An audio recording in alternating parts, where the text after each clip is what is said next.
की, बोलो सोनारा माता की, बोलो इडरा माता की, बोलो शीतला माता की, बोलो खरका बेरुजी की, बोले थारा बाबा की।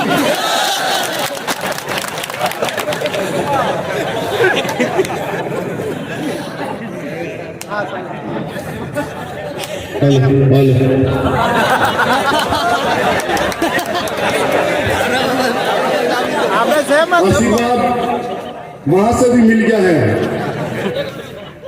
मैं पुनः आज के इस नामांकन में सोलंबर का भाग्य लिखने जाने वाले और इस ऐतिहासिक पल में शामिल हुए तमाम नौजवान साथियों और माताएं बहनों को मैं जोहार करता हूं। साथ ही ये जो चुनाव है, अभी चुनाव के समय में हम लोग आसपास के इलाकों से एकत्रित होकर आए हैं। जीतू भाई कटारा आप सबकी एक आवाज है सामूहिक रूप से, जो यहाँ की समस्याओं को लेकर, यहाँ के संवैधानिक अधिकारों को लेकर आपकी आवाज को राजस्थान की सबसे बड़ी महापंचायत में ले जाने का काम करेंगे। हम लोगों को इस बात को समझना पड़ेगा कि हमारे बुरे वक्त में हमारे साथ में कौन खड़ा रहेगा। हम लोगों को इस बात को समझना पड़ेगा कि यहाँ पर बारी बारी से राष्ट्रीय पार्टियां आई गई, लेकिन उन पार्टियों ने हमारे लोगों को वोट बैंक के लिए इस्तेमाल किया। मैं इस इलाके के अंदर सराड़ा, जैसमंद और सोलंबर के कई इलाकों के अंदर नजदीक है तो आया करता हूँ। मैंने देखा कि आज भी वो इलाका जो आदिवासी है यहाँ पानी के लिए तरसता है, सड़कों के लिए तरसता है, बिजली के लिए तरसता है। यहाँ के नौजवान जब पढ़े लिखे बीएड करने के बावजूद भी उनको कोई रोजगार नहीं मिलता है तो उसकी तलाश में वो बाहर पलायन कर जाते हैं। कोई शिक्षा की ठोस व्यवस्था नहीं है, अस्पतालों का हालत बिगड़ा हुआ है, लेकिन हम लोगों को आखिर कब तक चुप रहेंगे। आपके पास, हमारे पास एक ही मौका है और इस मौके को छोड़ना नहीं है। लोग वोट आएंगे, चुनाव में बड़ी बड़ी बातें करेंगे और हेलीकॉप्टर से प्रचार करेंगे, हमको लुभावने का कार्य करेंगे, लेकिन समझना हमको है वो लोग आपको पैसों में तोड़ने की बात करेंगे। आप अपने यहाँ के विकास पर अड़े रहना, वो लोग आपके यहाँ पर जातिगत तरीके से, धार्मिक तरीके से भिड़ाने का काम करेंगे। आपके यहाँ शांति सौहार्द के लिए अड़े रहना, वो लोग आपके हक की बात नहीं करके धर्म पे लड़ाएंगे। आप लोग जल जंगल जमीन पे अड़े रहना, ये आपसे कहना चाह रहे हैं। आज लोकतंत्र के इस महापर्व के अंदर हम सबको समझना पड़ेगा कि लोग हमारे वोटों से जीत कर जाते हैं और हमें मारने की बात करते हैं, हमें घरों से बेदखल करने की बात करते हैं, तो उनकी मानसिकता को समझना पड़ेगा। आने वाला जो 4 साल है, ये सोलंबर का भविष्य आपके हाथ में है। यह चुनाव जीतू भाई नहीं लड़ रहा है, यह चुनाव हर एक नौजवान लड़ रहा है।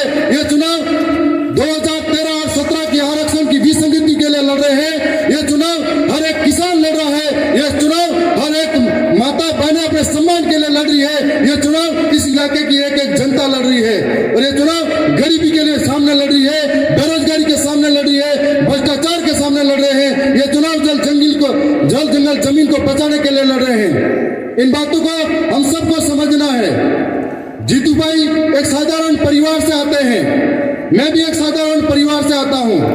जब हम चुनाव नहीं जीते थे तो हमें मालूम है किस तरीके का संघर्ष हमारे सामने था, कैसे कैसे हमने प्रचार किया, लेकिन गरियावत विधानसभा की देवतुल्य जनता और वहां के कार्यकर्ताओं ने रात दिन सारे मोहों को छोड़कर गांव-गांव, गली-गली, डाणी-डाणी में रहकर प्रचार किया था। तब उनकी वजह से मैं राजस्थान की विधानसभा में मेरे हौसलों के साथ बोलता हूं। यदि इसी तरीके का सोलंबर के साथी को भी ठानना पड़ेगा कि आज इतना बड़ा नामांकन रैला हमने निकालने के बाद में ठान लिया कि कांग्रेस में फूट पड़ी है, बीजेपी में फूट पड़ी है और हम आसानी से जीतेंगे। हमें भी इस तरीके की मेहनत करनी पड़ेगी। हम लोग दरियावत विधानसभा के नजदीक जो है, तमाम कार्यकर्ता इस बात से उत्सुक है कि सोलंबर में हम लोग काम करेंगे, एक एक गांव-गांव, डाली-डाली, गली-गली में जाएंगे और 10 महीने के जो सरकार की नाकामी थी उनके बारे में बताएंगे और किस प्रकार से जीतू भाई जीतेंगे। तो जितनी भी सरकारी योजना है उनका लाभ आप तक पहुंचाने का काम करेंगे। कल नामांकन रैली के अंदर राजस्थान के मुख्यमंत्री जी भी आने की बात कर रहे हैं। उन्हें मालूम है आज अगर आपकी एकता यहाँ पर आने की योजना बन जाएगी। जब मैं उपचुनाव लड़ा था और आम चुनाव भी लड़े थे, तब यहाँ पर कई हेलीकॉप्टर उड़े थे और हमारे पास में, उनके पास तो बड़े बड़े स्टार प्रचारक हैं, उनके पास में मुख्यमंत्री प्रधानमंत्री है, लेकिन हमारे पास में सिर्फ एक ही स्टार प्रचारक है। वो एक ही स्टार प्रचारक राजकुमार रॉक के रूप में है, जो उनके ऊपर भारी पड़ेंगे। और हमें इस बात को समझना है कि अच्छा मौका है।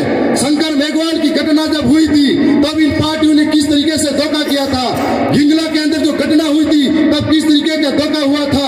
ऐसे ही आप सोचते रहना कि आखिर कब तक सलूमर की कलेक्ट्री के अंदर ज्ञापन देते रहोगे, आखिर कब तक धरना प्रदर्शन रोड पे करते रहोगे। यदि एक व्यक्ति इस आवाज को आप जयपुर तक भेजोगे, तो धरना प्रदर्शन और कलेक्ट्री पे जाने की इतनी नौबत कम पड़ जाएगी।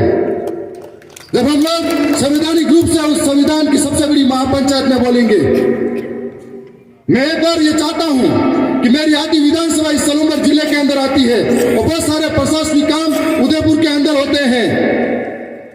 मैं उन लोगों से लड़ता रहता हूं, तब सोचता हूं कि काश कोई और जनप्रतिनिधि मेरे साथ बैठा होता, हम दो मिलकर लड़ते। यदि हमारा भाई जीतता है, यकीन मानना, जो लोग घर चलाने की बात करते हैं, मेरे एक वीडियो पे उन्होंने बोला था कि ऐसी भाषा बोलता है। मैं आपके सामने चैलेंज के साथ कह रहा हूं, ऐसी भाषा बोल रहा हूं। गांव के अंदर लोग अगर घर चलाने वाले हैं और ऐसी भाषा बोल रहे हैं कि घरों से बेदखल करेंगे, तो आप गांव के आने तो ठीक है, हम लोग आपका मुंह तक बंद करेंगे। आने वाले समय में आप लोगों को जो 13 तारीख का दिन है, उस ऐतिहासिक दिन को याद करना है।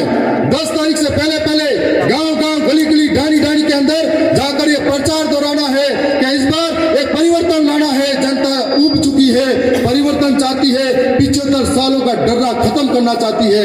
और ये लोग, इनके पास कुछ भी सहारा नहीं है, सिर्फ पैसा है, दारू है और इसके अलावा कुछ भी नहीं है। हमारे पास संघर्ष है, मेहनत है। जो गरीब का बेटा है वो गरीब की तकलीफ समझेगा, जो बेरोजगार है वो बेरोजगारों की तकलीफ समझेगा, जो किसान है वो किसानों की तकलीफ समझेगा। इस बात को आपको समझना पड़ेगा। आपके पूरे वक्त में हमेशा खड़े रहे हैं और पूरे विश्वास और उम्मीद के साथ कहता हूं कि यहाँ की जनता समझदार है। बहुत सारे साथी यहाँ आज आ नहीं पाए, जो आए थे दूर दराज कहते वो चले गए, लेकिन इन वीडियो के माध्यम से भी जरूर देखेंगे। हमारे पास आर्थिक संसाधन भी नहीं है, सिर्फ हमारे पास आपका भरोसा और विश्वास है, आपके संघर्ष और मेहनत है, उसके बल पर लड़ेंगे। और मुझे पूरे यकीन के साथ कहूंगा कि राजस्थान की विधानसभा के अंदर हम 3 साथी हैं, यदि 5 मिलेंगे तो पूरी ताकत से लड़ेंगे। कमल कांग्रेस की सरकारों का मुंह वहां पर भी बंद करेंगे।